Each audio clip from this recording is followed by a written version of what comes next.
Hello, everybody. I'm the movie guru, and today we have a very special guest on the show today who's literally stunting on us.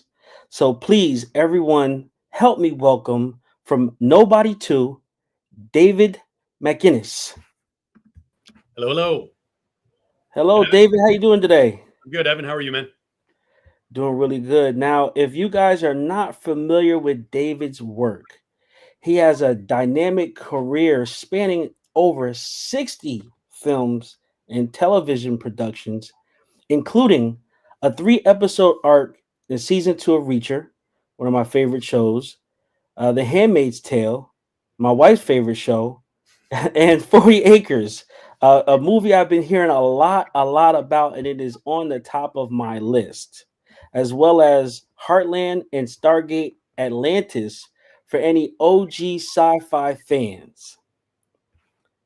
So really happy to talk to you today. So if you guys are not familiar, he starred in Nobody 2, and that came out this month on August 15th. And you are in one of the key scenes, right?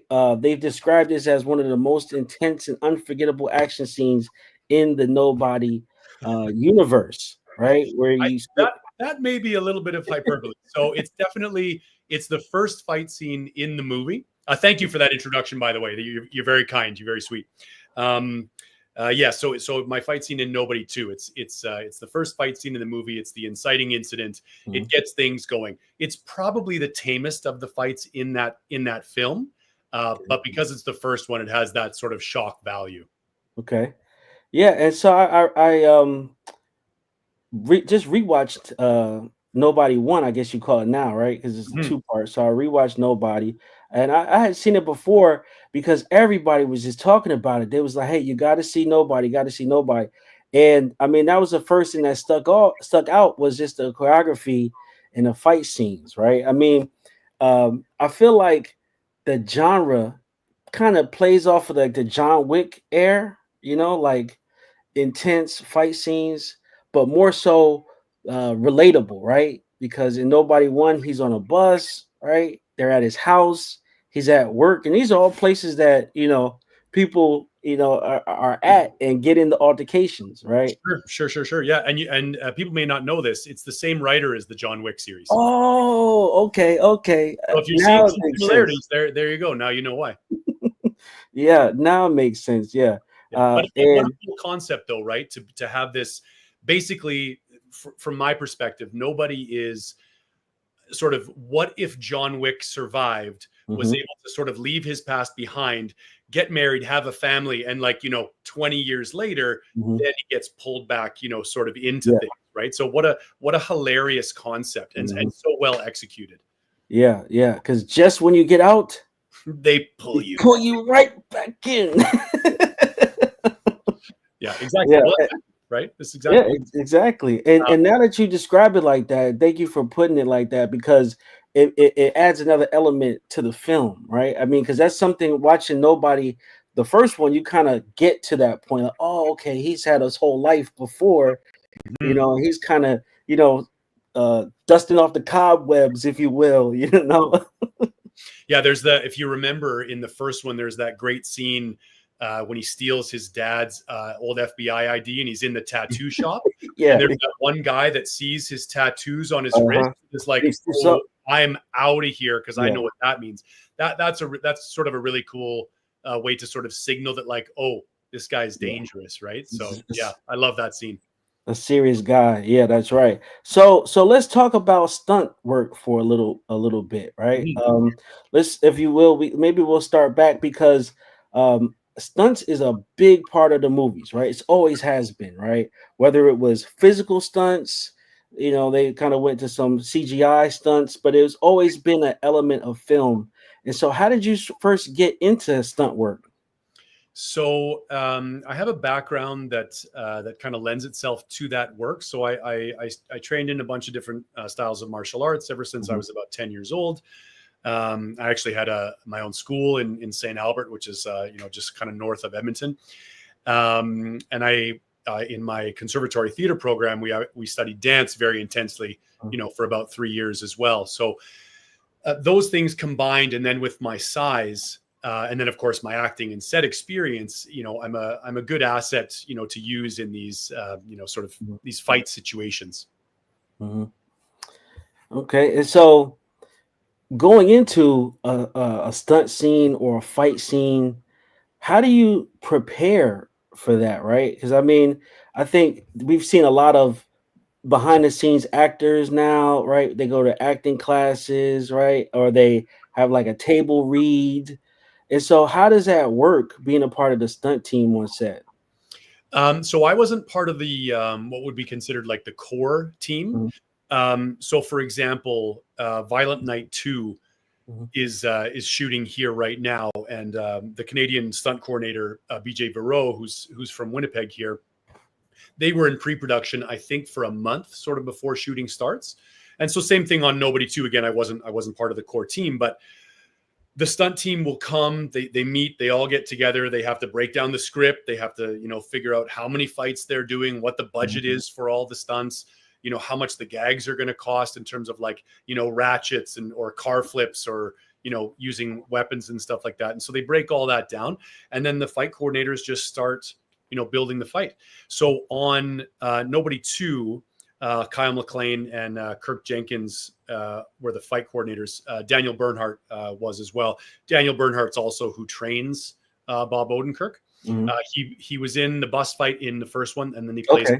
he plays Cartouche in the second one. Here, Sharon Stone's kind of like right hand man. Mhm, But yeah, it's probably more. People might be surprised by this, but the way that people are building fights, it's probably more akin to the way that dance choreography is created. mhm. Right? Oh. Because you know that you've got, okay, so we know that we've got Bob Mhm, coming in here, and we know that he's got to fight these three guys, mhm, and we're in an arcade. Okay, so what is there in an arcade? Okay, well, we've got the, there's the claw machine, and there's the, a pinball machine, and they just kind of build it like that. So normally, Evan, like I'd be in the rehearsals for these, but because this fight is so small for myself, Tristan, and Jason, who were the other stunt performers in this scene, we just learned the choreography on the day, which isn't unheard of. There's only like 5 or 6 moves in this whole fight, so it's not a mhm, big deal, right? If it's a longer fight, if it's 30, 40, 50 moves, yeah, then mhm, you're going to need to have rehearsal. You wouldn't be able mhm. to. Well, maybe you could absorb that much information on the day. I don't think I would enjoy that, but So you said the fight scene that you did was the arcade scene. correct. Okay, so I've been following some of the promo for the film, and it seems like they have a clip, and I want to know if it's okay to sort of share, and maybe me and you watch the scene. I think it's like a minute or something like that. Yeah, man. I mean, the movie's aired, like it's out in theaters, right? So I think we can watch it. Yeah. All right, so I think so for everybody watching, this is a clip from Nobody 2. And so we'll just breeze through it and point out when you come on screen, and we'll sort of stop it, and you can kind of break down. Yeah, I'm going to be uh, the first guy that Bob hits here. You'll see me straight away. So he comes in. That's me. Oh, that is Wham! you. Watching, Nobody is. I love the slapstick. I know it's not slapstick in comedy, but like you said, just the hammer being too short, right, or him grabbing the claw. I feel Yeah, like no, I think you're right, Evan. This would definitely be categorized as slapstick. I mean, it definitely draws from those sort of like those older style comedies. I don't think that. Yeah, there's nothing wrong with that. I think the fight coordinators and producers would agree with you there for sure. Mhm. I mean, and like we talked about the John Wick. I mean, and watching that scene is intense, right? I mean, you can feel the power behind it. I mean, that was a heck of a punch That's that right. you took, right? Yeah, absolutely. Yeah. Now, so let me bring this I would down. keep I would keep rolling. I would keep Okay. rolling. The really good part's coming up. Okay. We're almost. And everybody's like, "Who are you?" And Yeah, he's yeah. like, "Oh, me, I'm nobody." Right? Exactly. Yeah, yeah, yeah. I So love it. my absolute favorite part of that fight was getting to smash my face through Mhm, that pane of glass.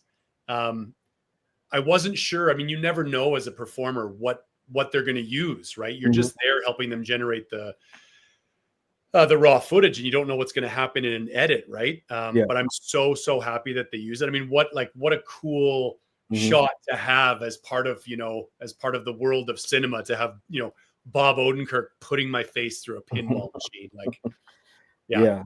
pretty Yeah. great. I mean, it was a very physical and memorable fight scene, especially in the arcade because we all love arcades.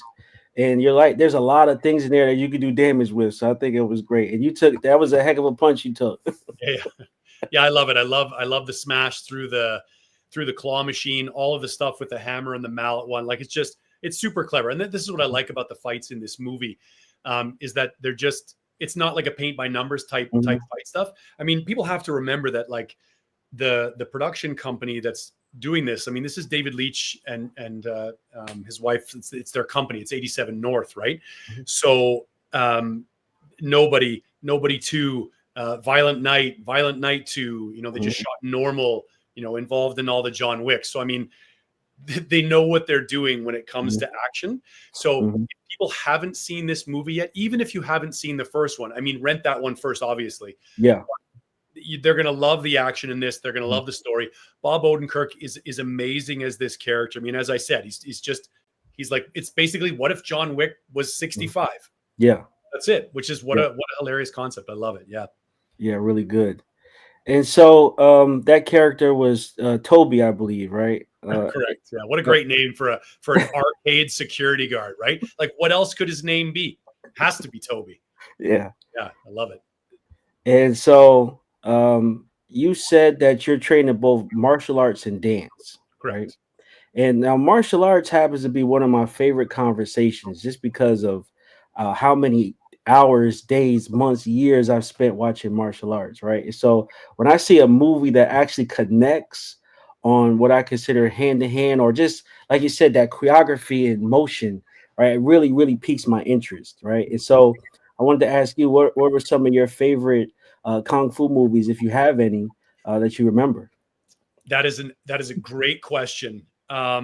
So one that probably anyone that knows that genre, it's probably on their list. Mhm. Rumble in the Bronx, Okay, yeah, Jackie yeah. Chan. Vancouver standing in is New York. Um, that's an absolute classic. Um, a lot of Jet Li's Mhm. early stuff. What's the one he did a remake of a Bruce Lee film? It's not Fist of Fury, but it's like it's named sort Oh, of Fist of similar. Legend. Fist of Fist of Legend. Yeah, Legend. That is probably one of my yeah. favorite Jet Li movies. Mhm. And then Donnie Yen, of course, like the Ip Man series. Yeah, yeah. All good picks. Come on, bro. The fight scene with Mike Tyson. Yeah, Like, yeah. it's Exactly, so exactly. great. But like, I mean, Bruce Lee, Sammo Hung, Mhm. Jet Li, Jackie Chan, Donnie Yeah.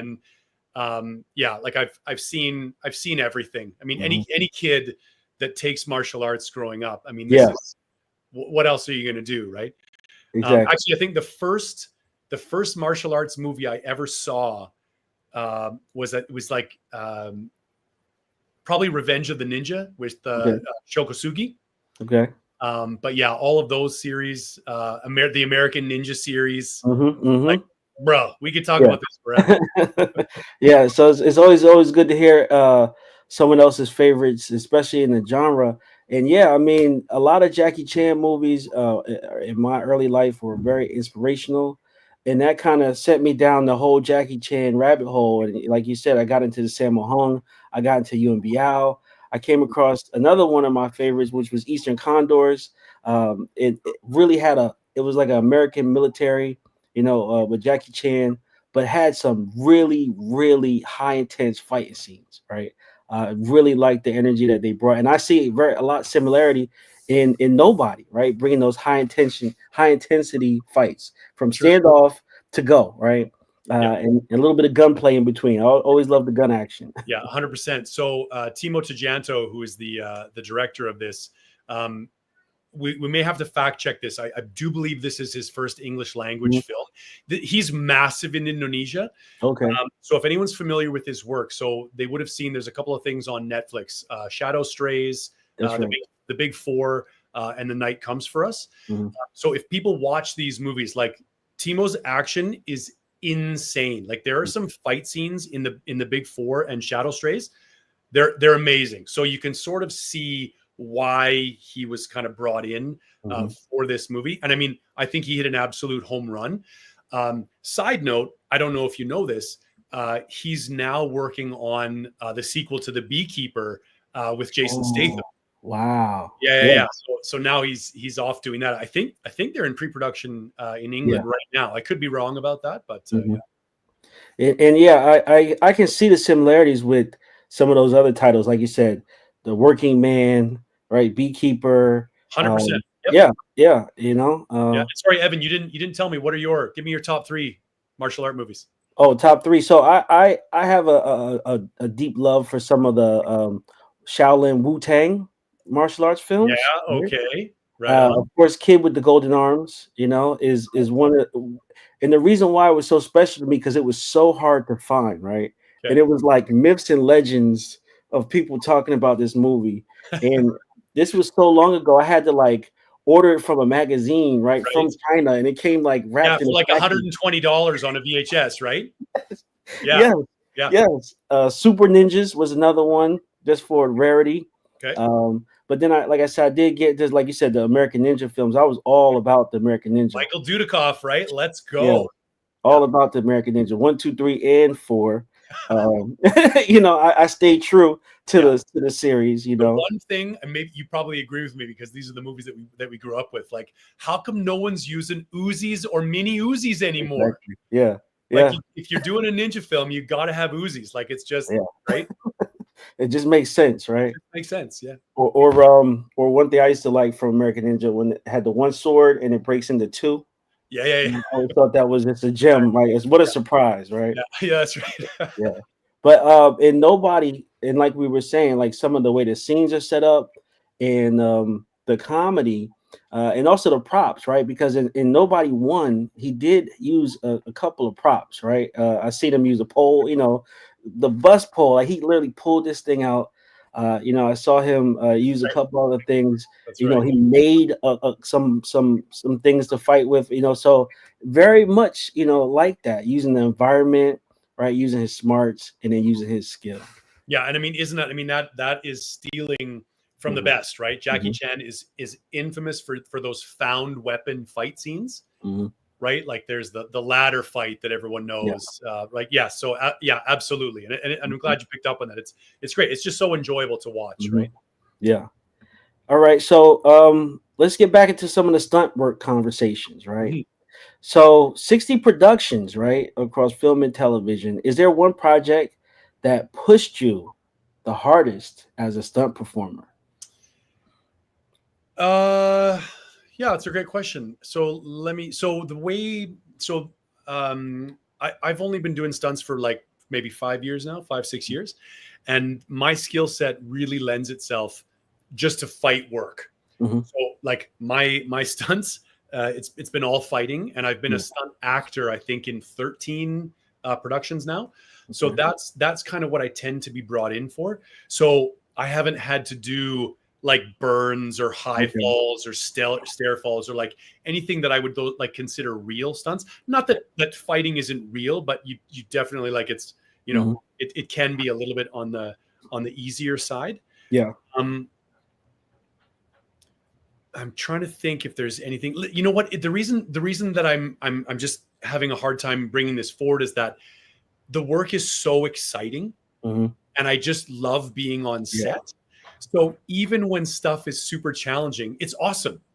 because you're working and Hmm. you're Yeah. Yeah. and you get to like you get to take punches from Bob Odenkirk or Alan Richardson or oh you know what Evan, the like Nobody 2 was awesome. That the fight scene was so cool. I was really happy to be part of that arcade fight. But the fight scene that I got to do in Nobody 2, like on the helicopter with Alan Richardson, with Serinda Swan, with Robert Patrick, that's pretty cool. That was Yeah. pretty. It, It it sounds. wasn't. It wasn't a difficult Mhm. situation, but it was just. I mean, Yeah. who wouldn't want to fight Reacher? Yeah.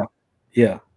And so in regards to size, right? Because I'm gonna go back and watch Reacher. Are you the same height as Reacher? Okay, because seeing that scene, I'm like, hey, No, bro. Alan Richardson is an absolute monster. Okay, so before we get into that, he is so incredible to work with. mhm, He is so dedicated to the craft. to elevating the whole production. I don't think I've ever seen anyone like more focused on making an amazing production. He's incredible. Now I'm 6'1" and about 235 pounds. Mm-hmm. And Alan is taller than me. Wow. And in season 2, he probably still had 20 or 30 pounds on me. Wow. And now he's probably got 50 pounds on me. Yeah. Like he's an absolute mountain of a man. Now, what's really interesting about that, the larger you are, you tend to be a bit slower, especially in a fight scene, right? Yeah. But Alan is super, super fast.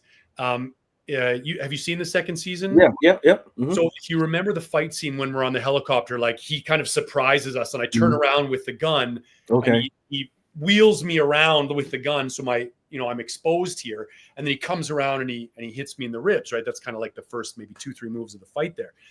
We shot that part like maybe 12 or 15 times, and every single time, his massive fist is coming in there, and I'm just thinking, oh boy, like he's going to break a rib, right? But every single time he just barely made contact. Like it was unbelievable.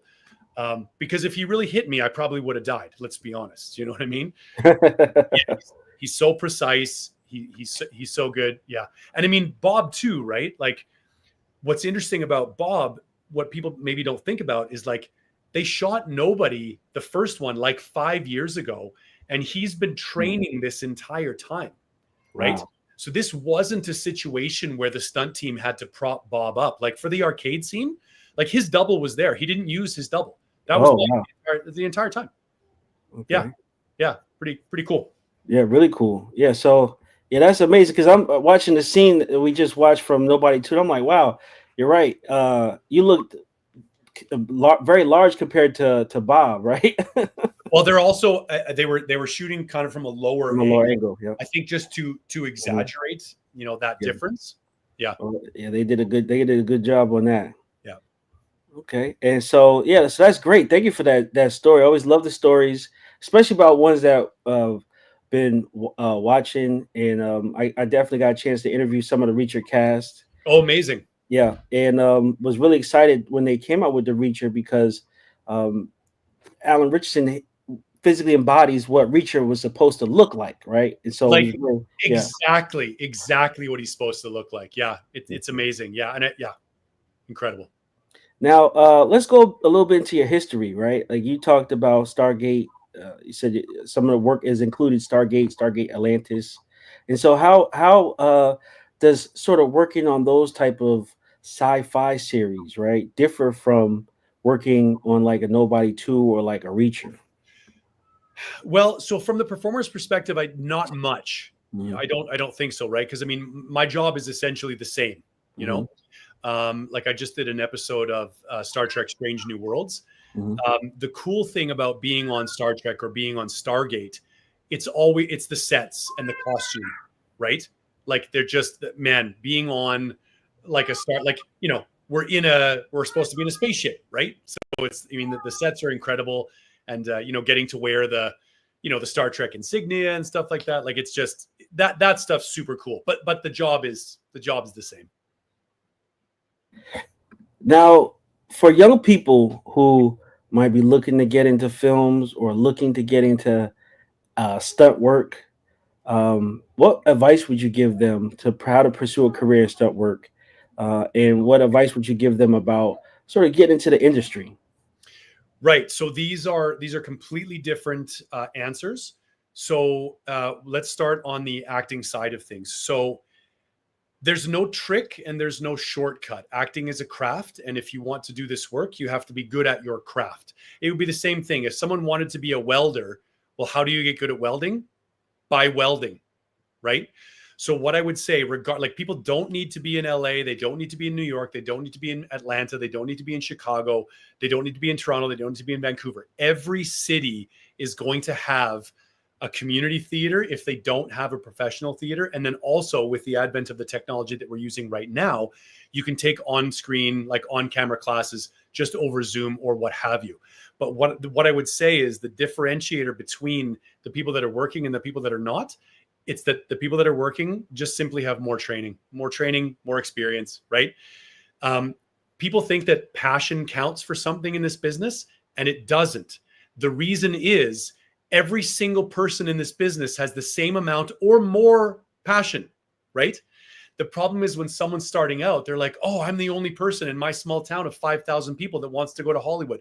Okay, well, that sets you apart from your small town. But then when you do get to LA or Toronto or where have you, well, now you're surrounded by tens of thousands of people that all have the same dream. So, excuse me, Evan, it's action and only action, taking action, that is going to make the difference, right? So that's for acting. Just, you have to get good at acting. And how do you do that? You take classes, full stop, right? You make your short films, you go onto Facebook, you join, filmmaking groups. Just do whatever you can to get in front of the camera. If you want to do on-camera work, I'm assuming that's what we're talking about. It would be a different story, if you want to do theater, which is actually where I came from, right? Now, for stunt work, and people might be a little surprised by this. People think that stunt performers are all daredevils, right? Like they're all, wingsuiters and adrenaline junkies, right? skydivers, and they all compete in the X Games. But those people can be dangerous. Someone that's like, oh man, I'm so crazy, I'm so ready for anything. Like I want those are the people that get other people hurt. Yeah. Right.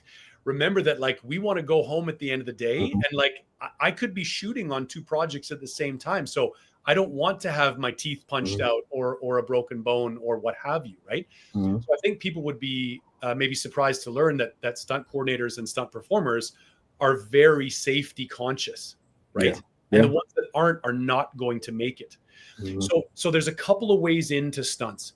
One is through gymnastics. So if you can sort of go that route.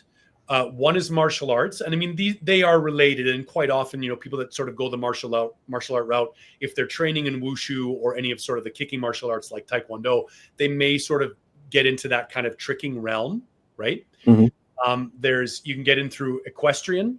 That's sort of another way, doing things with horsework. Yep. Yeah. And then I would say any other like specialty sport, right? Like diving or boating or all these other things. So you have a lot of ins into the industry there, right? People may not know this. You can literally just get a membership to IMDb Pro. That's the Internet Movie Database. And you can just check. And a lot of stunt coordinators, their email will just be on their page. And the way that we submit to work on the stunt side of things is completely different than on the acting side. So when you want to work in union work, right, like SAG-AFTRA stuff or actor stuff up here in Canada, you have to have an agent. There's no two ways about it. The regular breakdowns are not coming out where you can see them. So you need an agent to submit you. That's the only way that's going to happen. For non-union work, it's a completely different story. You can submit yourself, right? But for stunt work, you're generally submitting your stuff to the stunt coordinator directly. So someone doesn't need to have any film experience necessarily. It would probably help, right?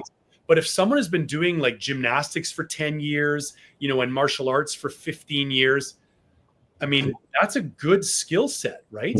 Like if there is someone out there right now that has that type of experience, what I would say is go do some background days, like go do 4 or 5 set days as background, just so you can kind of see how things work.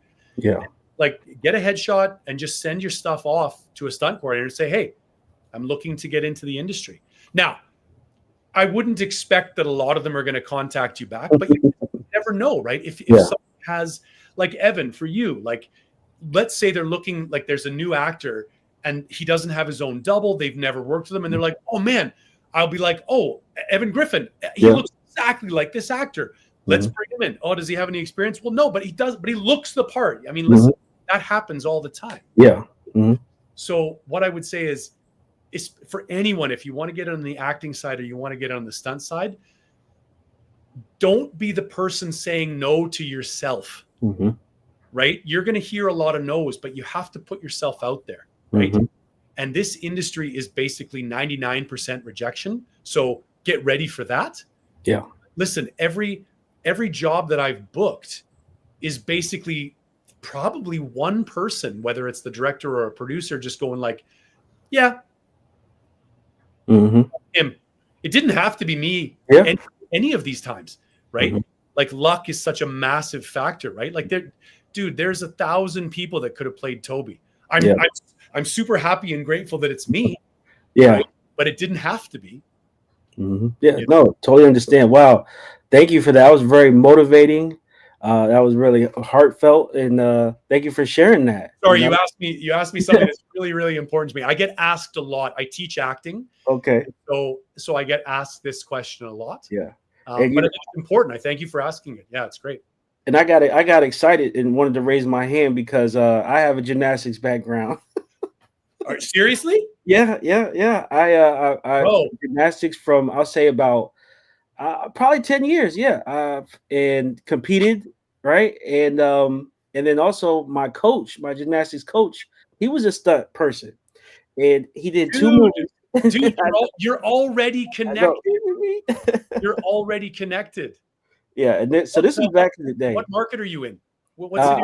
I'm in the DMV. What they call it, DMV. So I'm about 3 hours from New York. I'm about hour and a half from Washington. Yeah, Dude, you know how much gets filmed up in that area? I do. Right? I do. Dude, there's Yeah. tons of stuff. Man, you should reach out to your old coach and see what's going on. Like if you still have those skill sets, because the thing is, you're not going to need to do backflips or back handsprings or anything, but you need to learn. You need to fall Yeah. without hurting yourself. And gymnasts know how to bail safely, right? Yeah. So like when you take that punch, you can fall and not actually hurt yourself, which is super, super important. Yeah, man, we may have to have a conversation after this podcast is over. Yeah, definitely. And so my coach was in two movies. He was in Conspiracy Theory with Mel Gibson, right? And I remember it was a great movie. It was a big deal because it was one of the scenes where Mel Gibson was like in the crowd and the guys were looking for him, and it panned right to him, and he was right on camera. So we were all like on class on Thursday. We were all excited. Yeah. And then he was in Terminator. I want to say not Terminator. I'm sorry, RoboCop. Oh my God. Okay, still great. What a great movie. Still super exciting. Yeah, and he was the one. He said he put on the suit. Or no, he wasn't a suit, but he was. I'm guessing there was a kung fu. It's been a while since I've seen it, but a kung fu guy who flipped and kicked RoboCop. But that was my coach, right? Oh, that's so cool. Yeah, what's his name? His name was Jeff. Yeah. Not Jeff Falcon. No. Okay, I was like, okay, hang on a second. Yeah, cool. That's cool. That's great advice and very inspiring. And yeah, I'm definitely gonna try to do my best impression of Nobody 2 and dust those cobwebs off. That's it. That's all it takes. Yeah, buddy. Yeah. So another question. So when it comes to stunts or scenes, right? And maybe this could be a two-part question. If you could design your dream stunt sequence, right, or acting scene, right? What would it be? Or what would it look like? Man, that's a really, really interesting question, Evan. So the problem is my brain is now absolutely on fire. So this is the difficulty as a cinephile. Like I've seen thousands and thousands of movies, right? And now that you've said that you've asked me this question, my brain is literally exploding, with images and movies and things like that, right? So let me just say, so I think if you remember the sequence with Jackie Chan in Operation Condor, when he's fighting, you may know a guy, his name's Bruce Fontaine. He was a really popular white wushu practitioner that worked in the Hong Kong cinema during what they call the Gwai Lo period, when all of the bad guys were white guys. So in Operation Condor, he had the great mustache and the long hair with the ponytail. Anyway, he was my wushu sifu when I lived in Vancouver, but he was a Hong Kong stuntman for, 15 years. Anyway, he's got that fight with Jackie in Operation Condor. I don't know if you remember, they both end up kicking each other in the butt, and then they kind of both they lift up and then pop back into their fight stance. Like, it's just having that blend of like the comedy and keep a little further. Keeps going. Yeah, it's just the two of them in the yeah. And if you look, I mean, everyone is familiar with Jackie's filmography, but if anyone is interested, Bruce Fontaine is now he's a director. Actually, they just shot something in Vancouver. It just released. Oh God, he's going to kill me that I can't remember the name of it. Anyway, he's a writer director now out in Vancouver, and he's shooting action movies like this. But if you look at his filmography of the guys that he worked with when he was in Hong Kong, I mean, Jackie Chan, Cynthia Rothrock, Billy Blanks, like he worked with everybody. Super cool. Good. I can't believe you found that so fast, bro. That's yeah, awesome. I'll be getting better. Something like a fight sequence like that was, a little bit of that comedy mixed in, which is almost in essence what I was involved in Nobody too. So maybe I've already, gone to do that. In terms of acting, this is tricky because when I was younger and I hadn't done as much work, I probably would have said something, like I would love to be in something like, super dramatic, like Goodfellas, or, there's the infamous scene from Heat with Pacino and De Niro, like something like that, right? But the older that I've gotten now, the longer that I've been in the industry, you realize that every moment is a moment that you can have with someone, that you can have that thing, right? Because the experience for the performer is very different than the experience for the audience member, right? Yeah. So I've had thousands of those moments, where the camera's on me and I get to look across and make that connection with that performer. That's what we live for. Do you know what I mean? I mean, yes. Do I hope someday that I'll be in something like Heat or like Goodfellas? Of course, but we all hope that, right? Yeah. But so I guess for me now, knowing what I know and sort of seeing the way that the industry works, I've had to temper those sort of grandiose ideas. And now it's like, if I can make a connection with my scene partner, if I can really feel like we're at the dance, like we're doing the thing on the day. Yeah. Like it doesn't get better than that. Yeah. The goal accomplished, right? Well, that's it. Right. And so I don't think people understand, like what you didn't show in that fight scene is that, like, I'm in a scene with Bob before that. Like I'm arguing with him. I'm arguing with the family. And like, I'm a fan of film and TV too. Right. So your brain is going, this is Saul Goodman. You shouldn't be talking to him. Yeah. He's not a real, you know what I mean? Yeah. Yeah. Of course, you still have to do your job. Right. But so like, as an actor, getting to have a scene with Bob Odenkirk, getting to work with, Alan Richardson, getting my scene in Handmaid's Tale was with Elizabeth Moss. Whoa, like, wow. This is awesome. Do you know what I mean? So yes, I would love to have like the Goodfellas or the Heat moment, but like, as I said, I've had those moments and I hope I can continue to have them, Yes. Yeah. Well, the way it's looking with Nobody too, and the way the reviews are, I'm sure you're going to have a lot more moments and a lot more stunt scenes coming up. Well, great. Evan, I can tell you, I just found out a couple of days ago that I'm actually going to be working on Violent Night 2. Oh, okay. Exclusive. So, yes, I can tell you absolutely nothing else.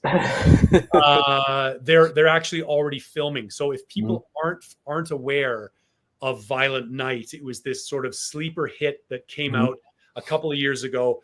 David Harbour as Santa Claus. David Harbour, yeah. He's so good in this movie, and I love the story. And this is like, I actually haven't even read the full script. It's in my inbox. I have to read it later because I'm going into rehearsals next week here. So no, that's great. Oh man, well, that's great to hear. That's great news. And thank you for sharing the passion and your wisdom on the film business and stunt work.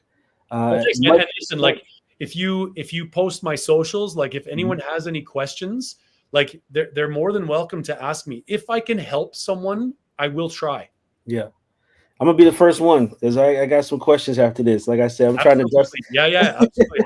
I'm more than happy. Yeah, that's great. Well, thank you so much. It was great talking Nobody 2 with you. It was great talking martial arts with you. And it was great watching the scenes with you. Yeah, man. Thank you. Thanks for doing that. It's awesome to see that like in real time. Yeah. And thank you so much for having me. I love your show. I'm so happy to be a part of it. Oh, thank you very much. Yep. And so we'll see you soon in your next film. You said it's Violent Night 2, right? We'll be on Yeah, the so I'm in the Long Walk, which is Mhm. coming up September 12th. I was just a stunt performer in that. I'm in a scene with Mark Hamill, which was like Oh, that's legendary. I'm Yeah. going. But Cooper Hoffman, Mark Hamill, David Johnson, like that movie is going to be absolutely wild. One of Stephen Wow. King's first books. Oh, Uh, The Long Walk. Oh, yes. I've been hearing a lot about that. bro, Yeah. it's going to be yeah. Wow. Francis Lawrence is the director. It's going to be That's on absolutely my list. Yeah. I watched yeah. a couple of trailer breakdowns. Wow. So I'll be looking for you in that. Yeah, just stunts in that. So you, Okay. if you blink, you may miss me. And then yeah, I just shot on November 1963, which will be coming out next year. That's the Travolta movie about Okay. the JFK assassination. I got to fight Jefferson White in that, who people may Oh, know from Yellowstone. okay. He's playing Lee Harvey Oswald. Fantastic. Wow. And then yeah, I've got Violent Night coming up, Violent Night 2. Yeah, so yeah, just hustling, trying to stay busy, bro. That's all you can do. And it sounds like you're not trying, you're doing it, so Well, that's great. I mean, your lips to God's ears, my friend. Yes, I hope So so. yeah, so I want to thank you for this time. It's been great talking to you, and everyone out there. Please go see Nobody 2 so we can get a Nobody 3 and Absolutely. 4. Yeah, yeah. Let's do it. Yeah, yeah. And David, let them know where they can find you at your social, like you said, and your YouTube. Yeah. So I'm on Instagram. It's just my name, David.MacInnis, on Instagram. That's probably the best way to get to me. And yeah, like I said, if anyone has any questions about acting or stunt work, if I can point you in the right direction, I absolutely will. It's really hard to get help in this industry. Mm-hmm. That's true. And so if I can save people like 5 Mhm. or 10 years, I would love to do that. Yeah. So, Okay. Well, thank you very much for all your hard work off the camera and your great stunt work on the camera. I appreciate it. really appreciate and thank you for what you do, bringing excitement to our lives here at home or watching you on the screen. So, David, thank you so much. Thanks for Take having me, care. bro. No problem. Talk later.